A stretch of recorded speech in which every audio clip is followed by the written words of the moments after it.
He was the biggest free agent in the AFL landscape.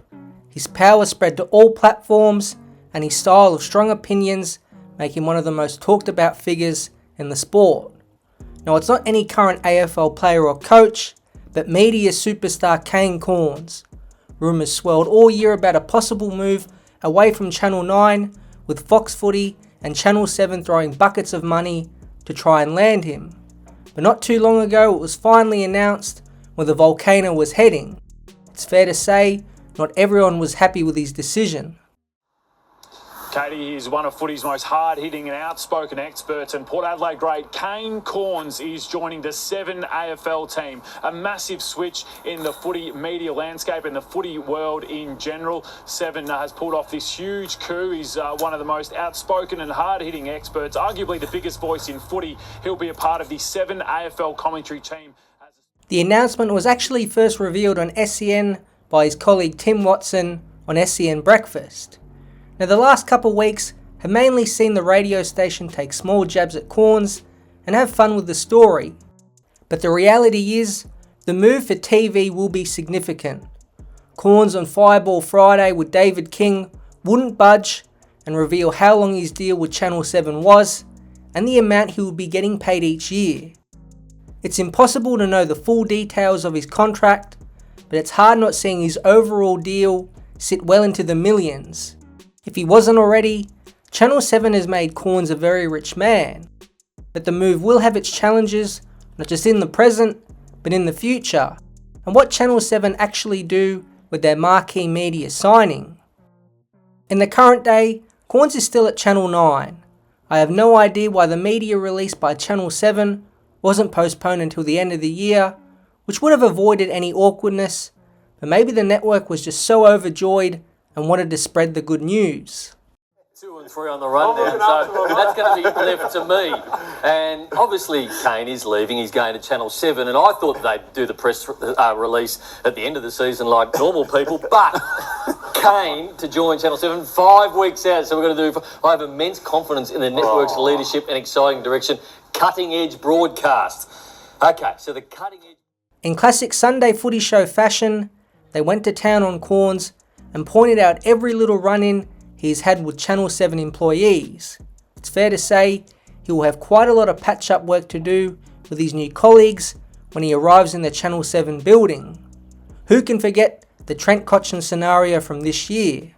Jealous of how they are at the cutting edge of analytics. Let's have a look at Trent Cotchin. Hey guys, Trent Cotchin here. We're going to run through a little bit about what isn't quite working for the Pies, but also how good's here. Okay, I want us to be at the cutting edge, and I want us to be the best. And sorry, it's a blatant rip-off, but I just had to go there. Hi guys, Kane Cornes here. I just wanted to show you what isn't working for Hawthorn at the moment, so let's take a look. It's also worth throwing in current Channel 7 boundary and special commentator Matthew Richardson, who had a go at Kane for poking fun at Cotchin. Then from a couple years ago is Cameron Ling. He caught the attention of Kane after Ling had a go at him for suggesting it was wrong Sam Walsh was taken over Connor Rozee in the 2018 draft. According to Kane, it was the first opinion the Premiership captain had ever had on TV. Him having an opinion. So Lingy retired in 2011 and he joined the media in 2012. As we go to our next graph. So this is Lingy, 2012, when he joined the media. And this is his opinions. So nothing until 2022 when he had a crack at me, and then Damo came off the top and said, well, Lingy's finally having an opinion, so he smashed me there, Cameron Ling, on my opinion on Connor Rozee and Sam Walsh. Then he's gone the Giants the week after. He said the Giants are just junk food. He's got a big opinion there. And who can forget when Channel 7 commentator Luke Darcy on Triple M took some huge shots at the volcano on a live radio interview this year that ended up getting feisty. Kane, I've been wanting to ask you this question, and I'm not being critical, so please take this the right way. You're a 300-game player, and you've got a special place in the footy community, as you should have for your deeds on the football field. And I feel like the footy community's a golden ticket of people who genuinely have each other's back. But you take a position that is almost unique, where you've been probably more mean-spirited and nasty to people than anyone in the history of our industry. do you feel like, and that trade obviously gets you paid well, do you feel like that trade is worth it when you sit back after a weekend like that? Is it something that you're comfortable with? Yeah, I'm comfortable with it, Darth. I don't say anything that I don't believe in. I'm not sure what you're referring to in terms of nasty and mean-spirited. If you want to give me some examples, I'm happy to hear them and debate. I think it's a bit harsh, Darth. Sorry to be a bit harsh there. No, I'm just asking a question that I think, because there's always a role for a shot. What in particular do you think was nasty and mean-spirited? Look, I could send you a number of edits, but I think you do take a position. Go now. If you're I going to think say your commentary on Trent Cotchin I thought was particularly nasty. Your commentary on some AFL coaches is nasty at times. You didn't find that humorous. A lot of other people did. Now, I don't think that was nasty and mean-spirited. I thought that was... The best part about this clip was that Darcy said he wasn't being critical, even though he blatantly was. I think it's clear Darcy himself might have a hard time working with Kane if the two are side by side on commentary and special comments. And the final scenario was with Kane and relatively new Channel 7 employee Daisy Thomas. On Footy Classified a year ago, Kane was fed up with numerous media members, both on TV, radio and print, who he accused of being lazy and simply copying his own opinions. His main jab was at Mark Robinson, but he sneakily fits in Daisy Thomas. And then I noticed the tackle this morning after Robbo has had 9 games and many talking points to write about, and his biggest headline was something that I said at 7 o'clock last Friday morning. I'm sick of AFL figures having opinions off the back of other AFL figures, and for likes of Daisy Thomas and Tony Shaw, who work part-time and they don't have to do a lot of on-air time, for their big opinions this week to be something that I said 12 months ago on SEN SA is embarrassing. So get up early, watch the games, work hard, and stop having opinions of other people's opinions. If I employed these people, I'd want my money back. Thomas on Triple M Radio fired back. Now for context, the situation was with Corns saying Tim Taranto was not a top 150 player, and during this time Thomas and others discussed that opinion on radio. I question his comments, and it may have been 12 months ago, but they're still factually, statistically, completely incorrect, Thomas said.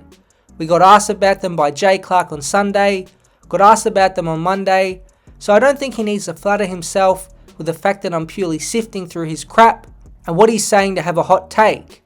It wasn't a hot take, it was purely just a discussion in and around saying that Tim Taranto isn't in the top 150 players is completely, factually and statistically incorrect. For Corns to come out and say I'm sick of these media types having opinions on other media types' opinions, what is going through his brain at the moment? Now the two will be working together, and Thomas cheekily put on social media a list of things he would accept as a fence mender to get the relationship on good terms. So it's fair to say the Volcano has quite a bit of work to do to at least get on working terms with a good portion of 7 Network employees. But the big question is, what will he actually be doing on television, and why did Channel 7 fork out millions to pick him up? In the official statement by Channel 7, it clearly outlines Corns will be another special commentator. It mentions he will do live analysis, which we have seen in bits in 2024. This seems pretty stock standard and nothing revolutionary. He will also regularly feature on 7 News, giving his opinions on the latest AFL stories. But it's what Corns does away from game day that is really important. The Herald Sun reported the network is planning a show centred around Kane, who will be joined by Luke Hodge. Right now, it seems as if this program will replace Talking Footy, which hasn't taken off since its return and just can't compete with Footy Classified, AFL 360 or On the Couch. A Channel 7 insider was quoted in the Herald Sun saying they in the 7 network want attitude rather than the current banality. Channel 7 has struggled for so long trying to get a serious analytical weekday show, even though they have the free-to-air broadcast rights and loan rights to the grand final. It's why Corns is so important to them. Love him or hate him, people will watch and listen. The bosses at Channel 7 will be hoping this carries over in 2025 and beyond, so the network finally has a marquee show of their own to draw in better ratings during weekdays. Believe it or not, there will be some pressure on the Volcano to deliver and get in the viewers. But right now, it's time for celebration. The once ultra-serious footballer has now become the biggest name in AFL media and quite possibly the richest. I'm not sure anyone saw this coming. He will now be at Channel 7, he's still on radio at SEN and often writes for The Age. At 41 years old, he's just getting started and will be around for decades to come. Corns' voice is everywhere and his influence is growing, now reaching the lead AFL broadcasters.